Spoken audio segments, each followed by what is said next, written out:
All right, hello everyone. My name is Dr. Jenny Liu, and I am one of the hosts of the Friday Transportation Seminar, along with my colleague, Dr. Kelly Clifton, back there. And so today I'd like to welcome you to another session where we're very happy to welcome Geoff Gibson. And he was formerly a GRA at Trek, and he interned at Metro. He was also a NITSE Student Scholar. So today he's going to talk a little bit about trail counts and how they're implemented, what they do at Metro. So we're very excited to have him here. And he's also a student in this transportation seminar, which is something to aspire to for the rest of you guys, maybe in a future term, to present for us as well. All right, let's turn the table over to Geoff. Thanks. Cool. Thank you, Jenny. So just like what she said, I currently work for Metro in their Parks and Nature Department. And before I get too far into what we do here, I just want to point out that the trail count isn't just me.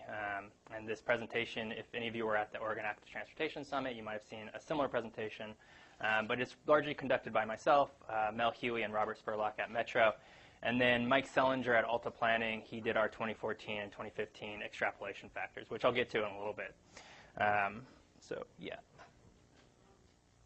Okay, so the first thing I sort of want to talk about is just what is a regional trail. I think a lot of people have ideas about what a trail is, from hiking trails to a trail corridor.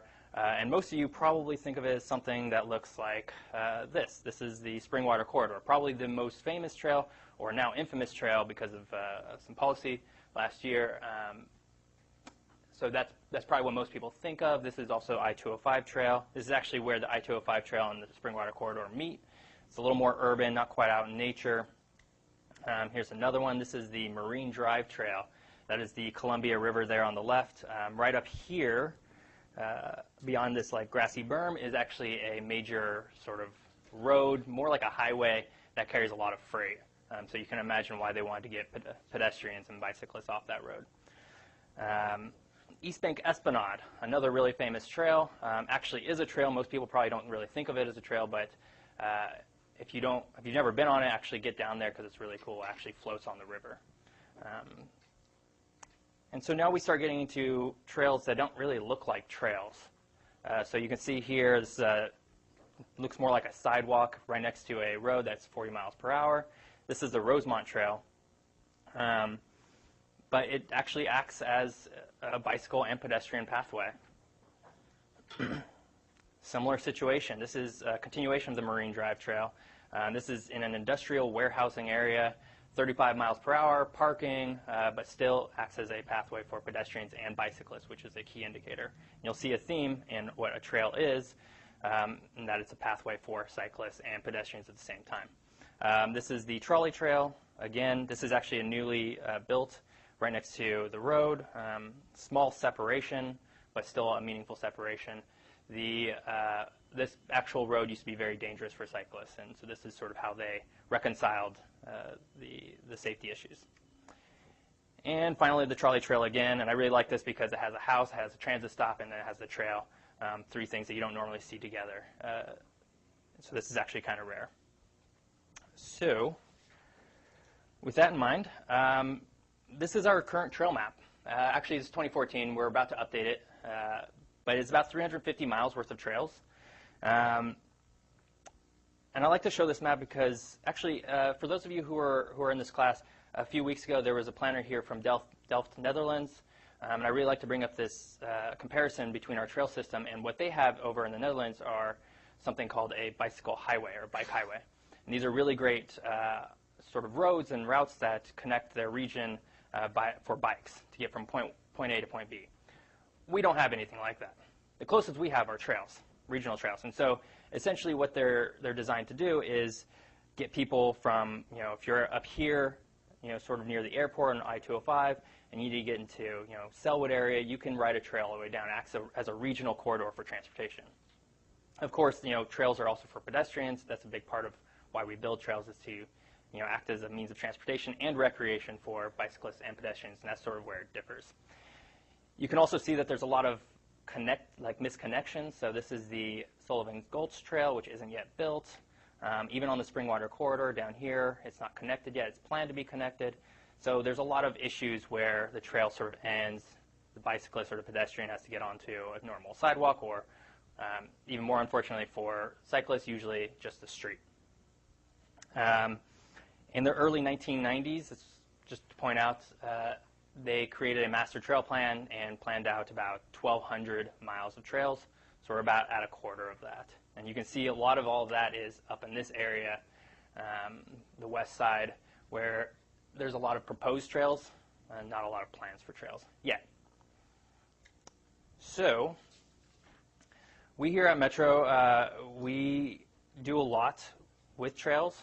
So obviously, since they are regional, we sort of have to bridge the gap between building connections between cities. So Tualatin won't necessarily build a trail itself that goes from Tualatin to Hillsborough. Metro actually acts as that intermediary and that partner agency. So one of the things we do is we actually purchase new land for trails.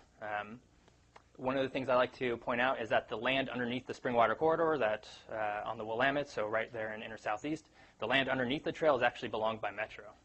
And then they leased it out to City of Portland, who owns and operates the trail, and City of Portland actually built the trail. We also partner up with cities to plan or expand current trails. One of the big ones that we attempted to do most recently was to close the 40-mile loop over in Troutdale and Gresham. It ultimately didn't go through due to not passing, not having the political support of Troutdale or Gresham city governments. But the idea is to expand the trail network overall. We do actually write grants, federal grants, state grants, and some other grants to fund the building of trails. And then, obviously, the reason why I'm talking here is that we organize and coordinate the annual trail count. So that's a 1 week per year trail count where we send volunteers out and people count for a couple hours. And I'll get to more on that in just a little bit.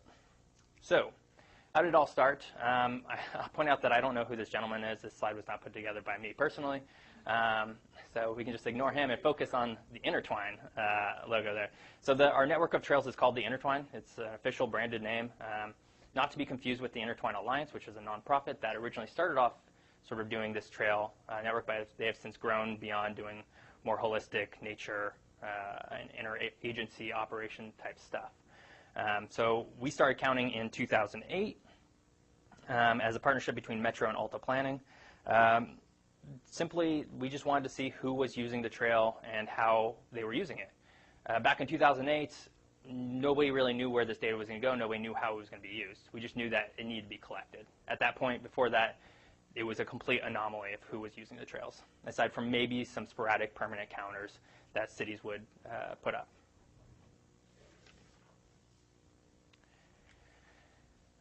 So this, the trail count as a whole is part of the National Bicycle and Pedestrian Documentation Project. And so this is how our partnership with Alta Planning sort of got started. And they sort of started this, this documentation project to be a national count, so that not just here in our region are we counting, but down in San Jose they're counting, over in Oklahoma City region they're counting. Regions all around the country are now counting who's using their trail networks, as well as who's using their streets. For our part, as Metro, we're counting the regional trails, but cities also count streets and their bike lanes and their sidewalks in these key areas.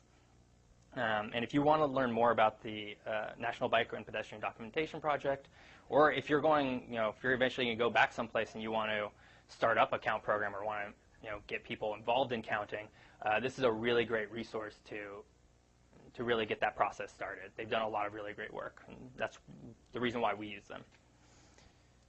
So what is the purpose of counting trails? So I've talked a little bit about securing grant funding. I'll talk about that in a little bit. But really, it's a lot of different areas. So you want to learn what's the return on investment if you build a new facility. So you do counts before, you do counts during, and you do counts after, and whether you can see that, hey, we built this thing, there's been an increase in use. To decide where and when new trails need to be built, gather trail user feedback. Every third year, for example, we do an intercept survey where not only are we counting, but we're asking trail users to stop, answer a few questions to get some really good qualitative data, which really helps us know how people feel about the trail. Do they feel safe?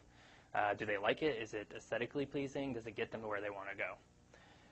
Agency budgeting, this is really important. Doesn't seem like it would be from the offset, but as agencies plan out their year's budgets, they need to know how much is one trail being used as opposed to the other so that they can divvy up, where maintenance fund's going to go. Traffic modeling, obviously, if there's any civil engineers in here, you know how big traffic modeling can be and predicting that sort of thing. So especially at mid-block crossings, any sort of crossing, you need to know how many trail users are going to be using that too, and how often they're going to be interacting with automobile traffic. And then just understand trail user behavior. Trails typically fall into three categories. Are they a transportation corridor? Are they a recreation corridor? Or are they some mix of both? And we'll talk about that in a little bit when we get into extrapolation factors. Oh, and this is a really great quote. So this is a quote by Mary Ordahl of the City of Hillsborough, Parks and Rec, and I'll just read it out loud. The trail use data helped us secure nearly $800,000 in grants in the past year, including mid-block crossings and trailhead development. Our 3 years of trail counts consistently show that 30% of trail users dash across an arterial street during rush hour, a clear demonstration of the need for safe crossing. The surveys have given trail users a voice. They love the trail but have asked for support facilities. Funding agencies responded to this. So here's a direct correlation between our trail counts and our trail surveys to securing grant funding to then improve the access to the trail, and especially getting across those arterials, which are pretty dangerous and certainly aren't comfortable by any means if you've ever had to experience that. And we'll get back to City of Hillsborough in a little bit at the end of this presentation. So, in addition to manual counts, which is, like I said, 1 week per year, we do have some automatic counters out there, and these count 365 days a year, 7 days a week, yada, yada, blah, blah, blah. And generally, they fall into two categories. So this is the first one. It's an eco counter. And you can see there's this post right here, and so inside that post houses a pretty advanced infrared device with two lenses. And then you can't really see it, but over here, there are inductive loops. And so what this eco counter allows us to do is to count pedestrians, count bicyclists, and then count the directional movement of each. So we can tell exactly who's heading in, who's heading out, and whether they're a pedestrian or a cyclist. So that's a lot of information. That's really great information. However, they are very expensive. Each one of these is about $5,000, and they are kind of hard to install, and I know that from experience. Not easy. On the other side, you have your traffics counters. So these are just small, single-lens infrared counters. They don't distinguish between pedestrians or cyclists. They just count any warm body that moves between them, and in some case, warm cars. They're housed inside this little box down here. They're pretty cheap, $500. So there's that sort of benefit. They're also able to easily be moved, and that might not sound like a good benefit, but if you're trying to just get 3 years of data from before construction begins or before a park opens and after, then that's a really good thing to have. You don't necessarily need 10, 20 years of consistent data. You just want to see the before and after effects, and this sort of allows us to do that.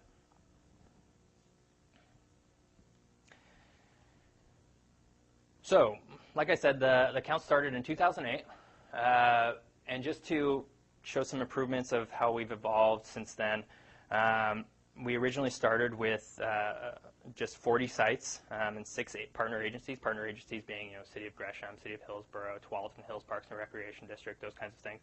And then 123 volunteer hours, which works out to about 56 volunteers or so. Flash forward to today, we've almost doubled our count sites, doubled our partner agencies, and more than tripled our volunteer hours. So that's really great. And it's worth highlighting that this program isn't just a good data gathering method. It might not seem like it on the onset, but something as expansive as this regional trail count really allows Metro to find meaningful partnerships within other Parks and Rec agencies and other cities, as well as build a sort of relationship with volunteers who might have never heard of Metro before. That seems like a small benefit, but it actually means a lot to Metro, and it means a lot to the cities when they know that they have a friend in Metro, because Metro can often be seen as this big regional governing body that's scary and issues all these commands, and that's not really true. So this sort of helps in that area as well.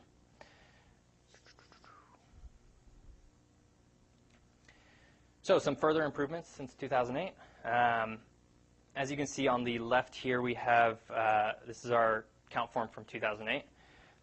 Pretty basic, male, female, bikes, peds, wheelchair, other, and then totals. We also used to do some intersection counts, which we moved beyond. Fast forward to today, and you can see it's gotten fairly more advanced. Now we collect data in 15-minute increments, and this sort of allows us to see more nuanced trends. The idea is that we collect data from 5 to 7 p.m. on a commuter workday. So if you're collecting all that information, it's just going into one big 2-hour block. You're not going to see exactly how that flow moves within that 2-hour commuter block. So the hours between 5:30 and 6:30 could actually be more trafficked than the hours between 5 and 5:30 and 6:30 and 7. So that's sort of what we're getting at with this 15-minute increment times. Last year, we got even more advanced. No longer do we require people to use a paper count form. Instead, we developed an in-house web app, where anybody with a smartphone or a tablet could log on, go to their count site, and then as a pedestrian walks by, touch, bicyclist rides by, touch, and it automatically counts, whether it's male, female. And that's really great because that data is then sent immediately into our database. Before, in this old method, this method, the paper form by the counter, when they finish, they will scan it and send it to their partner agency person, City of Gresham. And that person will take all of the count forms they get and combine them into an Excel file. Cool. They'll then send that Excel file to a person at Metro, usually me. And then I'll get all those Excel files from those 15 partner agencies we have, and I'll have to combine those into one big spreadsheet. I'll then take that spreadsheet and give it to the data people at Metro for them to put into our database. And so you can see where there's all these steps where there could be error. Somebody could miss something, somebody could input a wrong number, somebody could add a 0, somebody could remove a 0. So there's a lot of issues with that process. With the app, as soon as somebody pushes that button, that data goes into our system. There's no more data wrangling. There's no need for the City of Gresham to get that data first. It goes into Metro's system with a timestamp so we know exactly when they counted it, as well as if they allowed it, where their location, so we can sort of gauge that, okay, they were in the right spot, which is important.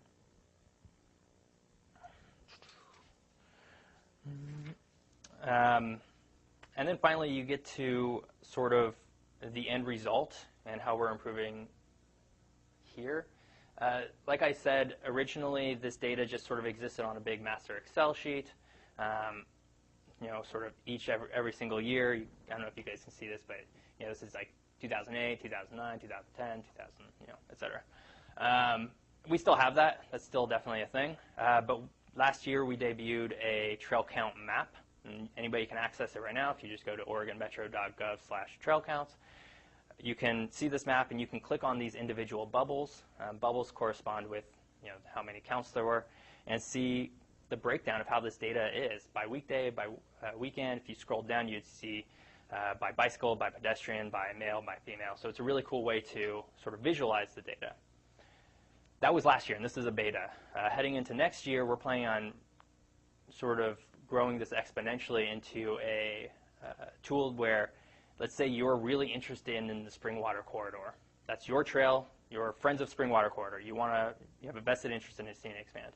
So you go here. You could see how the traffic has evolved, either at a count site or as the trail as a whole. Export out any results with graphs and graphics and numbers that will show you the trend lines. And then you'll also be able to not just see the 2-hour counts, but you'll be able to see the daily average, the weekly average, the monthly average, and the yearly average. As great as these 2-hour counts are, it's really hard to envision what a system or trail traffic volume is based on 2-hour counts. It's sort of, our minds don't really work like that. Our minds work in, daily and weekly and monthly.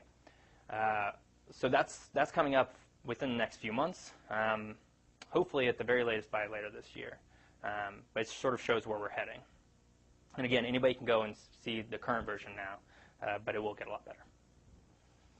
And finally, if you're at all interested in sort of 2008 to 2015, we recently published in January the latest revision of the Trail Snapshot, and this gives you sort of an overall look at what has happened in the last 8 years with trails, how it's grown, what the counts have shown us. So it's a really good report.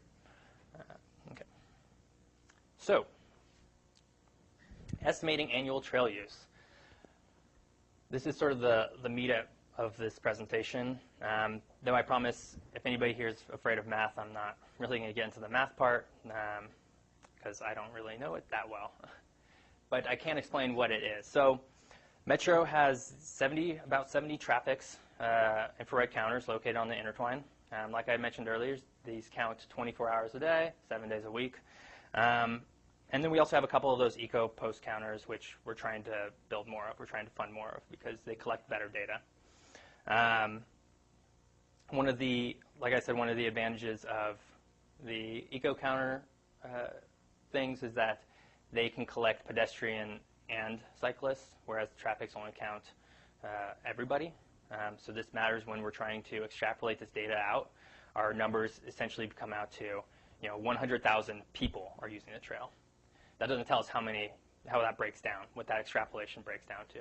Ideally, we would want to say, oh, there's 30,000 cyclists using this trail and 70,000 pedestrians using this trail. That's the kind of data that we're really aiming for. So the data from the manual counts are extrapolated to the annual volumes using these automatic counters. And I'll get to that in just a little bit, but just keep that in mind that infrared counters are integral to this process, the permanent automatic ones. Okay. So just some methodology. The manual counts are conducted using the methodology from the National Bicycle and Pedestrian Documentation Project. That was that website I showed you a little bit earlier in this presentation. What that means is it is essentially a screen line count. So if a counter comes out to their trail site, they have their clipboard or they have their app, what they do is they set up an imaginary, or sometimes they'll have chalk and they'll actually draw it on the trail, an imaginary line right down here. And any person that crosses that line gets counted, whether they're a cyclist, whether they're a pedestrian, whether they're somebody in a wheelchair, or an other, which would be skateboarding, if somebody pogos across it, something like that. And even if somebody walks past that line, say they walk 10 feet past that line, turn around, they forgot something at home, walk past it again, that person gets counted twice. It's very important to understand that it's a limitation, but it's sort of the methodology that we have to use because otherwise there's a lot of judgment and user bias that can get input into the counts.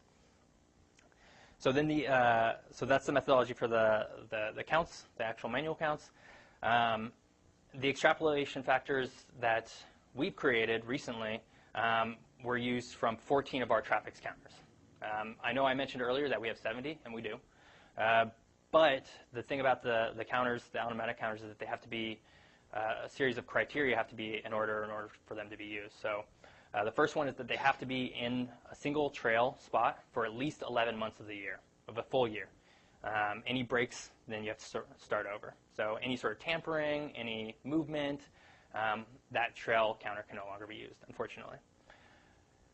We also need those trail counters to be in a variety of locations. So we need them to be on corridors that are transportation heavy. We need them to be on corridors that are recreation heavy. We need them to be on corridors that are sort of both. And then we also need them to be on corridors that we already know are low volume, high volume, and medium volume. So you can see how those 70 counters sort of get whittled down into just a select few that we can actually use. And the actual mathematical algorithm that we used to extrapolate these out was based on the AASHTO method. Today, I believe there's a more advanced method, and there's some really great references. If anybody's interested afterwards, I can point them to actually learn about the math behind it. This is stuff that's really improving almost every single year, which is really great because it means our estimates get more accurate, but it's also a challenge in that we always have to revise how we're doing it.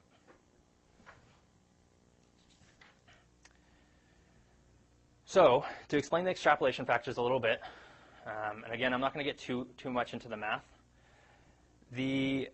Essentially what we have here is what a traffic's counter will see, and it sort of shows the trend of volume for one trail over the course of an entire year.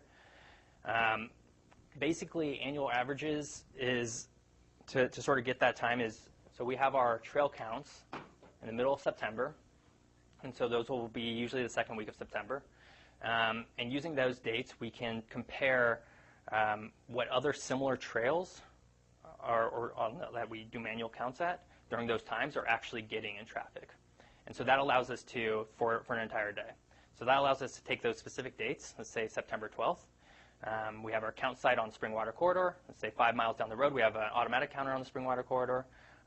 We can get what the actual traffic is for that entire day. And through this mathematical algorithm, we can get a factor. And the factor is usually a smaller number, and we apply that to let's say there's 1,000 people who were counted going across that. We can apply that and say it's 0.15. So then you apply that, and then automatically you get your daily factor. It's sort of an advanced process, and it's kind of hard to wrap your mind around, especially in a 40-minute presentation. Really, this subject could be covered in a 2-hour presentation just on extrapolation factors. And I'm trying to squeeze it into about a 5-minute section of this presentation. But just know that what I'm really trying to get across is that the automatic counters, January to December, are really important to actually getting that number, because really what it is a comparison of your 2-hour count to daily counts from other like-minded trails that are counted. And nothing is exact. These numbers absolutely aren't 100% accurate. They're really the best that we can do. And it's mostly because 2-hour counts are much cheaper than having 1,500 trail counters out all the time. So here's a little bit about just the results. So the extrapolation factors were applied to 124 sites that were manually counted between 2014 and 2015. Essentially what we saw was that the average site was getting around 306,000 people, and Waterfront Park was by far the most used trail at 2.5 million.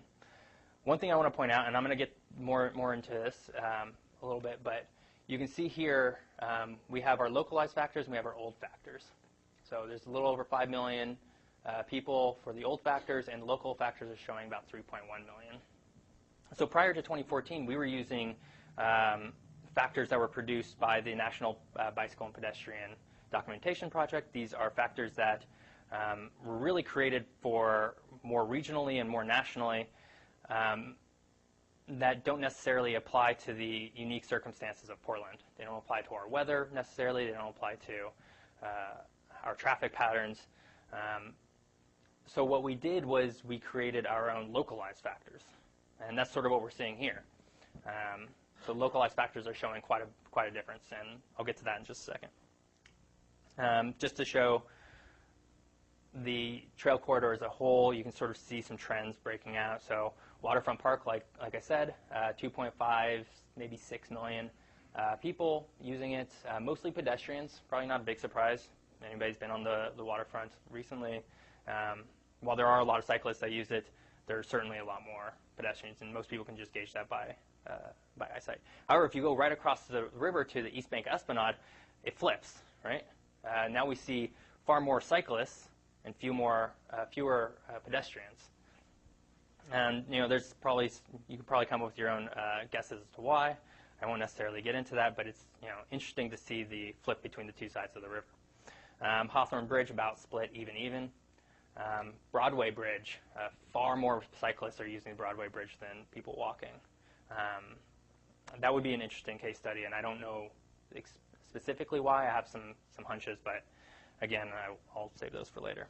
And then it's just right on down.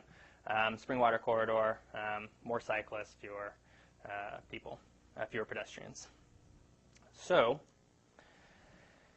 why local factors? Sort of the meat of what I'm trying to get at this whole presentation. So, localized extrapolation factors provide more accurate estimates than state or national factors. This is really important. This data is often used to write grants, to offer an argument as to why a trail needs to be expanded, to figure out why we need those mid-block crossings, why, all these different things that we really want. Why do we need lighting on Springwater Corridor, for example? And it'd be really, really tempting to say, hey, this is a trolley trail. Hey, we have 350,000 people using the trolley trail annually based on these national factors. That sounds really great. When in reality, if you create some localized factors, it's actually probably closer to 170,000. So you might be thinking, why is that better? Why create these localized extrapolation factors rather than using the national ones? Well, the simple fact is that there's people who don't want trails, and they're looking for any reason to not, have the data not support the need for a new trail. Trails are not particularly popular, right now, especially after the Springwater Corridor issue in 2015 and 2016. So really what you want is your data to be accurate, you want it to be concise, you want it to be, have as few holes as possible, so that if a politician or an advocacy group, and there are a lot of advocacy groups out there that don't like trails, if they start poking holes, they start looking for weaknesses in your data, they'll be able to find them pretty easily with these national factors. In fact, it's a well-documented thing at this point that national factors produce overinflated numbers. So that would be pretty easy for somebody to Google. So that's why you create your localized factors. So it's not showing as many people as possible, but your data is a lot more accurate, and it's going to go a lot farther. And of course, trail count data leads to more funding for trails. So that's what we all want, don't we? So, So in 2016, I'm just going to give you guys sort of a wrap up on our 2016 trail count. Mostly because I've been talking about 2014 and 2015 a lot, and we haven't extrapolated out 2016, mostly because of a process that we're going through at Metro to expand our web platform, that map that I showed you earlier. But so we counted 104 sites, and this is just to our counts. We counted over 30,000 people, roughly 33% women, 66% men, so that's a trend that's actually beating the national average, which is about 25-75%. You can see a similar gender split with cyclists, so about 30% cyclists who are female and 70% men who are cyclists. You can see the breakdown between bicyclists and pedestrians, pretty close to being even. There's definitely more pedestrians using it, but there's actually a lot of bicyclists, and then a few wheelchair users and a handful of others, which again would be skateboarding or unicycling, I think was included in that. So earlier in this presentation I talked about the Rock Creek Trail, and this is a really good story that I shared with you earlier, but just to expand on that, so in 2008 you can sort of see the progression of how many people are using it. There weren't that many people using it, and these are just to our counts, these are not extrapolated out. Between 2015 and 2016 counts was when those mid-block crossings were built. And it's not showing up here necessarily, but we saw about a 40% increase between 2015 and 2016 because of those mid-block crossings. So you can sort of see how this built nature, building these integral pieces to trails really affects how many people are using it. Another good example of this is the Trolley Trail. 2008, we started counting it. But the Trolley Trail was little more than a muddy path. It was a dirt path that people used, but it wasn't official, didn't look nice. And between 2011 and 2012, 2008, 2009, 2010, 2011, we're all about 20. So between 2011 and 2012, we actually paved it. We paved it all over, became an official trail, and boom, you saw it. We saw the numbers shoot up. This year, these two pictures are from earlier this year. So this was recently built. So the Trolley Trail is seeing more growth, and we'll probably see a jump between 2016 and 2017 because of this. Tualatin River Greenway. It's another really good example. You guys can probably see this is probably, I mean, personally, I think this is probably the most beautiful trail that we have in our region. They did a really good job of creating, really aesthetically pleasing areas that go along the river. This all happened between 2015 and 2016, so you can see this jump again. And Southwest Portland-Willamette Greenway, just another really good example. As they've been building it out, it's gotten more use and has been seen to, people have been using it a lot more. And this area right here, so you can sort of see it ends right here. This is South Waterfront. This is actually planned to further go up north and actually connect to the waterfront that we all know along downtown. So when that gets completed, I'm sure we're going to see this. We're actually probably see the biggest jump of this since. So just in conclusion, and the reason why I'm talking with you all today is sort of the importance of data in all of this. So I've created this little ring here. So data, it's shown to lead to more funding. And we saw that quote from Hillsborough.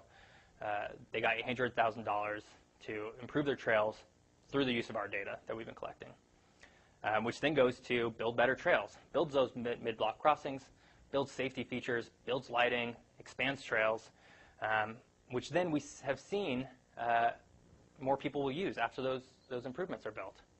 And as more people are using it, we get better data that are showing this.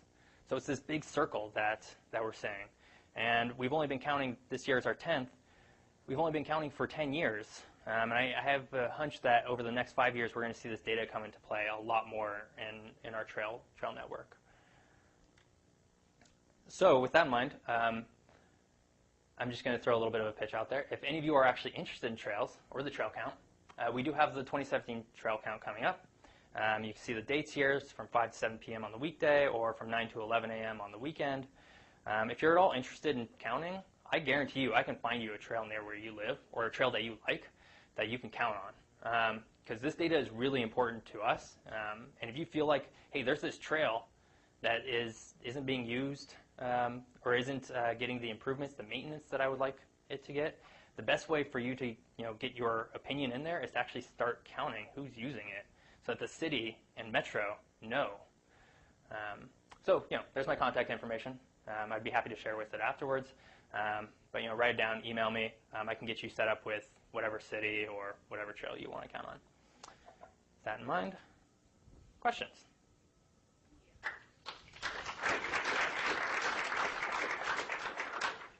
Yeah. So there are lots of mobile apps that people use now, especially cyclists, like recreational cyclists, like Map My Ride, Track My Ride, and stuff like that. Is there any way for organizations like Metro to get that aggregated data and use that to help guide how you're counting trips? Yeah, we've talked about that a lot. So Strava is a big one, right? And Strava creates these really great heat maps that are really cool and look really nice. There's also another one that's sort of more locally popular. It's Ride Report. And the guy who runs that is really great. The big problem with these apps is that they're opt-in. And when you're opt-in, especially with an app like that, and I will say especially with Strava, what you're doing is you're saying that people who don't use apps like that, people who don't care necessarily about mapping their ride, aren't as important. They don't get counted. So while that data is great, it's sort of like, this data that we can use to sort of double check maybe if we're seeing similar things, validate. Although I would hesitate to even say that any sort of hard validation is sort of like let's just check, let's just see what it is. We can't really use it in any official capacity. Like everybody has to get counted. That's sort of our mantra. Yeah. If you go to the first regional trails map, and you show that like some portions of trails are not like linked to others. Yeah. I have two questions. First, is the ownership of the land is a problem for these links? Yeah. And you mentioned that some portions are rented. What type of rent period of time for these lands to be rented? Some long term, some conditions, because like people would like, for example, break the lease and the trail will be an issue? Yeah. That's a really big question. So to answer your first part, the connections, the lack of connections in between some of these. So I love to use the Marine Drive right up here, actually. Marine Drive is a classic example. The Marine Drive trail is owned and maintained by Metro, so it's our trail. And the reason why there's those sort of breaks and why we haven't been able to complete it, and believe me, we're always constantly trying to complete it, is because there's a private landowner who, for whatever reason, isn't willing to sell at the moment. So in this case, it's a guy who's just sort of sitting on some, it's vacant land, but he sort of knows that Portland property values are going up. He knows Metro wants it pretty bad, and so he doesn't really have the incentive to sell it. And there's a lot of those situations where it's mostly private land operators. One of the big ones is Union Pacific. So I'm sure everybody here has heard of this idea of rails to trails. There's actually Rails to Trails Conservancy, and it's this idea of converting old abandoned rail lines to trails. The Union Pacific has a lot of very active rails in Portland, and the one I'm thinking of most specifically is the Sullivan Gulch Trail right here. So that's a city Portland project. Metro doesn't really have anything to do with that since it's just within the city boundaries. They planned it out. I think it was planned in 2012, and the idea was to take away a little bit of land from Union Pacific, which owns that berm area along the freeway. Take a little bit of land from them and turn it into a trail. The problem is that Union Pacific is a international, I think, if you count Canada and Mexico, international company. They deal on the federal level, maybe the state level. They don't really have time or they don't really care about working with the city of Portland on a trail. And actually, if you take away some of their land, they sort of get a little cagey about that. Well, what does that mean in the future? So they're just a really big company that isn't super interested in working with smaller cities, and Portland being a smaller city on the national scale. Now, in terms of rent or leasing of land, so like I said, the land underneath Springwater Corridor is owned by Metro and leased to the city of Portland. All of this leasing is all intergovernmental. So it's Metro leasing to city of Portland, Gresham, Portland leasing from Gresham, these kinds of things. It's not really like private property owners, so there's not really a risk of canceling the lease because there's not really a benefit to it. And I don't think we've ever had an issue with that, and I don't anticipate we'll ever have an issue with that. The Springwater Corridor is actually a really fascinating story because it extends from Portland all the way out to Gresham, and I'm trying to remember exactly how it works. So Metro owns the land by the Willamette River, leases it to City of Portland to build the trail. Then that land goes into Gresham, where Gresham owns the land, but the trail is still built by City of Portland and maintained by the City of Portland, but then no longer enforced by Portland police. Then it becomes enforced by Gresham. So there's you can see how all this stuff sort of gets to this big quagmire of issues. So yeah, does that answer your question? Any more questions? Yes. So it seems like a lot of the data can be used for funding improvements on existing trails. What about building new trails? Is there Yeah, yes. So we do use it to build new trails. There's a small caveat in that most new trails are built out of existing trails, right? Because you're trying to create a network, which is really important. If you just have a regional trail that goes from Tiger to Tualatin and isn't connected to the greater network, then it's really limiting. But we do use it. So there was this Troutdale to Gresham trail that ultimately didn't get passed. We did use data from the Marine Drive trail up here and the Springwater Corridor to sort of justify the need for closing that 40-mile loop. So there is that data that comes into play. And like I mentioned earlier, trails generally fall into 3 categories of transportation, recreation, or both, or low, medium, high volume, depending on where they're located and other aspects. So we can generally kind of assume what one's going to look like at this point, and therefore our data comes into play again. It's like, okay, we know it's going to be this kind of trail, or we think it's going to be this kind of trail, and this is how we can justify spending the money, and where the route's actually going to go to. Yes. So I guess I'm like looking at like the North Portland like connection to St. John's proposed trail or planned trail, and that would be obviously connecting like a pretty big regional center to downtown. How does Metro choose, I guess, like which like where to build trails? Is it just like when land becomes available, or is it about like big population centers, or do you see demand through your local partners for a trail? Like how does that work? Kind of all of the above. So getting the land is always a big part of it. Metro has a team of property acquisitions people, and they're constantly trying to make these connections and acquire land for trails as well as for parks, since we're parks in nature. They do try and link areas. So the whole reason for, I keep bringing back up the Troutdale to Gresham Trail, was because it was trying to link not only the trails of Marine Drive and Springwater Corridor, but to really link those downtown areas between the two cities to the larger network. So, and that's a growing population, especially Gresham. It's really just a myriad of things. We have some really great partners. The Tualatin Hills Parks and Recreation District, they are funded separately, outside of their cities that they, take part in, which would be like Beaverton and I think Hillsborough and some others, which means they are able to fund a lot of their own trails, and they still, Metro still helps them and does a bunch of stuff with them. But since they have more money to do this, they typically build a lot more. So there's actually a lot more trails that are getting built out there. And for them, it's just what's in their area and how can they, what's their desire, and then we can come in and help with that aspect. So, yeah.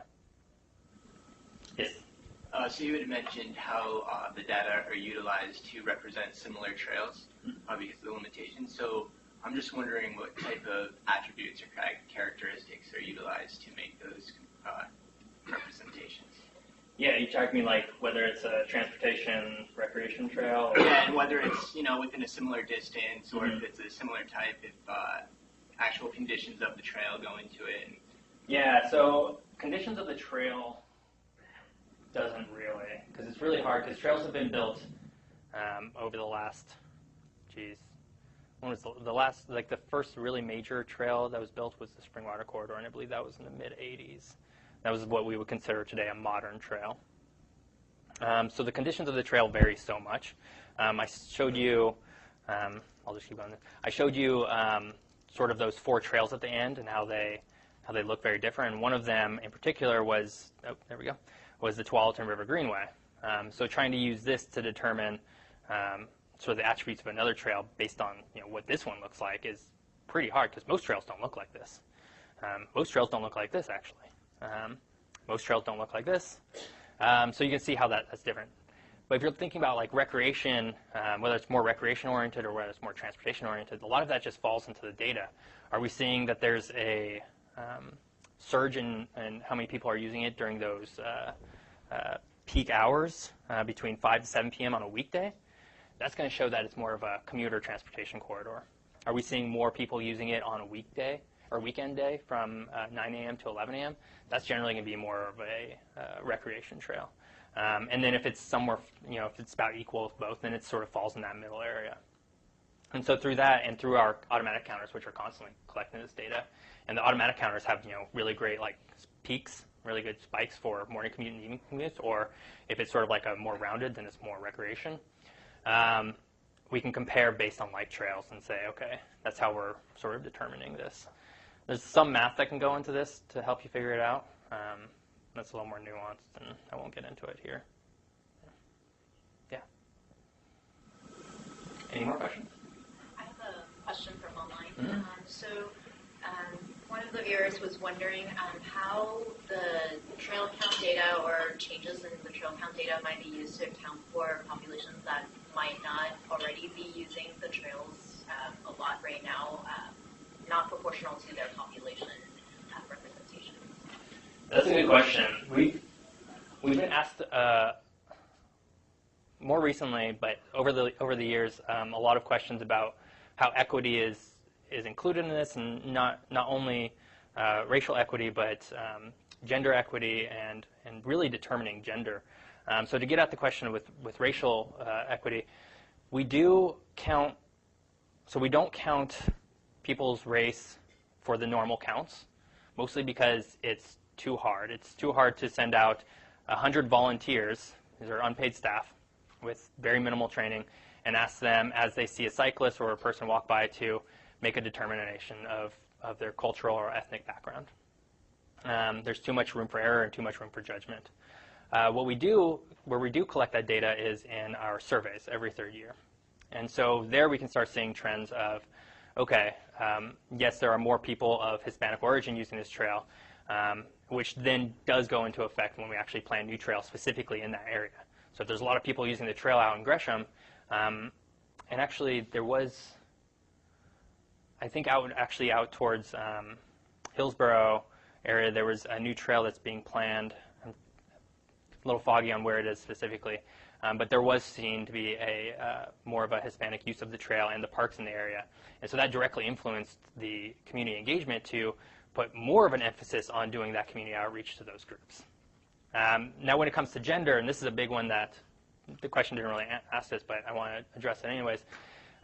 Gender is something that, again, is something that we do have our counters make a determination of, even though it might not be correct, or there's variations in gender.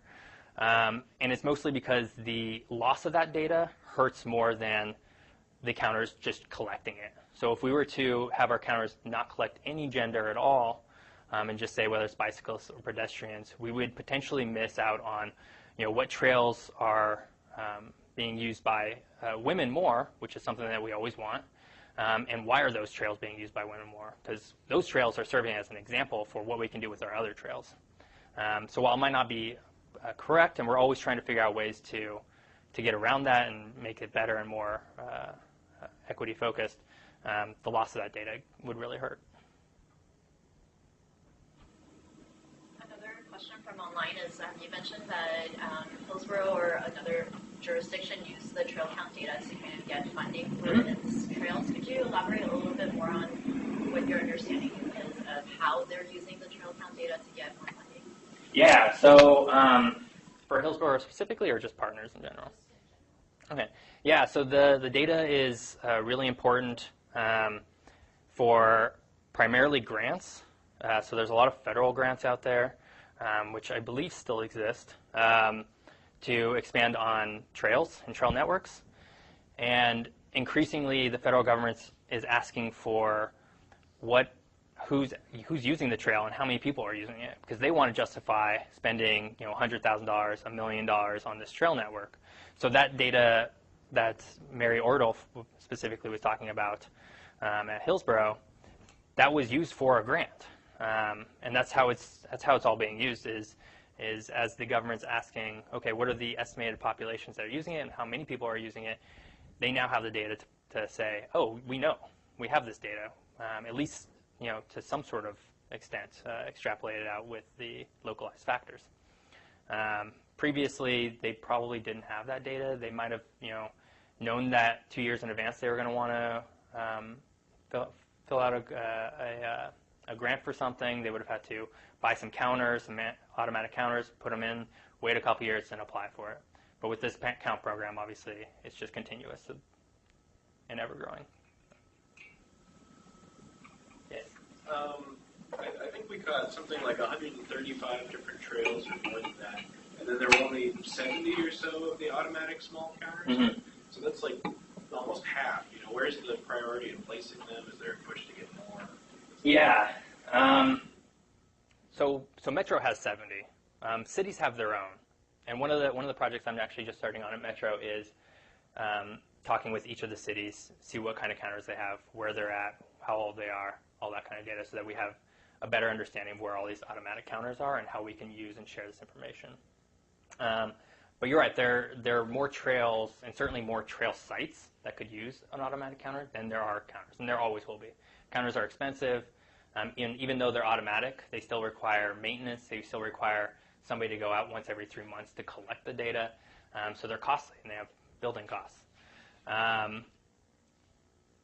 They are put in permanent locations, so those eco counters are usually found in a place where they'll stay for 10, 20 years. The small traffics ones, like I mentioned earlier, they're really great because you can move them. So a lot of times what a city will do, or what we at Parks and Nature do, is as we open up a new park, and I actually just installed 2 at Gabbert Butte, which is sort of near Gresham area where Powell Butte is. We just installed 2 of them, one at each end of the park. The park is not completed. It's not actually even any construction begun. It's sort of just a natural area that people can sort of explore. And so what we did, we installed 2 of them with the idea that in 4 years we'll go back and take them down, because it'll go through the construction process. We can capture the data from before, we can capture data during construction, we can capture data after, and we can have this really good before and after effect. What is improving this park and actually turning it into a more of an official park do for people using it? And so that's a really big part of it. There was some discussion a few years ago about creating sort of a regional pool of these mobile counters where all the communities could sort of borrow them or use them, or researchers could use them. Is there any more discussion of that? Yes. That's something that I've started talking about at Metro. And I'm getting the people at Parks and Nature really interested in, because these counts are really great. And this is sort of how these partnerships have evolved. And one of the great benefits is having all these connections. So the first thing that I'm going to try and do is catalog, okay, what cities have what, and where do they have them? And then building up this sort of lending library, because at Metro we have 4 counters just sitting around, and I think just recently did we figure out what we were going to use them for. But before that, they were just sitting there for like 2 years, 3 years. And it would have been great if we had known that, say if Tualatin would like to count for a year or 2, then they could have gone out there and been of some use to somebody. So yes, to summarize, yeah. And do you have people or have problem tampering for those mobile devices? Yes. Or they're getting stolen or whatever? Yes. Vandalism is really big, especially in recent years. Especially those little box ones, the Traffics ones. So they have a little lens thing. A lot of people think that they're video cameras rather than infrared counters. And they get really worried about their privacy. So people will try and smash open the boxes. They'll try and steal them. A lot of people will just take those counters, which are usually like on the outside of the box, the little infrared device, and just turn them up, which means all that data is now useless. We'll have 10 months or 3 months of data that's not counting anything. We're like, oh, well, now we know why. One time we saw a box that was ripped off of the post it was on, and we found it inside the brush somewhere. It was spray painted. It was stickers. So vandalism is really big. When I installed the latest eco counter, those posts on, this one was on Marine Drive, we had a number of people stop and ask us what it was specifically, and whether it was collecting video identification. And we're like, no, it's just counting people as they move through. It's doing nothing else. So there's some education that needs to go into this, some sort of signage that tells people that this is just a counter. It's never going to be foolproof, unfortunately. Any more questions? Great, thank you.